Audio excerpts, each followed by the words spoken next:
নোয়াখালীর বেগমগঞ্জ উপজেলার হাজীপুর ইউনিয়নে গণপিটুনিতে ফখরুল ইসলাম মঞ্জু প্রকাশ বলি নামে এক যুবক নিহত হয়েছে। নিহত যুবকের বিরুদ্ধে 2টি ওয়ারেন্টসহ থানায় 5-6টি মামলা রয়েছে। সে প্রশাসনের তালিকাভুক্ত শীর্ষ সন্ত্রাসী বলে জানিয়েছে পুলিশ। সকালে হাজীপুর ইউনিয়নের 1 নং ওয়ার্ড মান্দারবাড়ির দরজায় এ ঘটনা ঘটে। নিহত বলি চৌমুহনী পৌরসভার 9 নং ওয়ার্ডের খালাসিবাড়ির বদিউজ্জামানের ছেলে। স্থানীয় লোকজন জানান, সকালে চৌমুহনী বাজারে ব্যবসায়ী আব্দুল মোতালেবের ছেলে মিজানুর রহমান 20,50,000 টাকা নিয়ে বাড়ি থেকে চৌমুহনী বাজারের উদ্দেশ্যে বের হয়। পথে উপজেলার মন্তাজ স্যারের বাড়ির সামনে পৌঁছালে বলি ও তার লোকজন মিজানকে সিএনজি চালিত অটোরিকশা থেকে নামিয়ে মারধর করে টাকাগুলো ছিনিয়ে নেয়।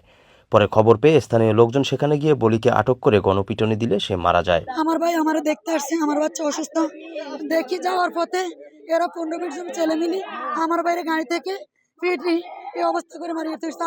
আমার ভাই জীবিত ছিল, আমি আমার বাইরে আগায় দিয়ে দাঁড়ায় রয়েছি। এর ভিতরে আমার কোলে থেকে চিনে আমার সিদ্ধে মারছে, আমার বাইরে এলো পাতালে এভাবে মারছে, চাপাতি চুরি নিয়ে মারছে।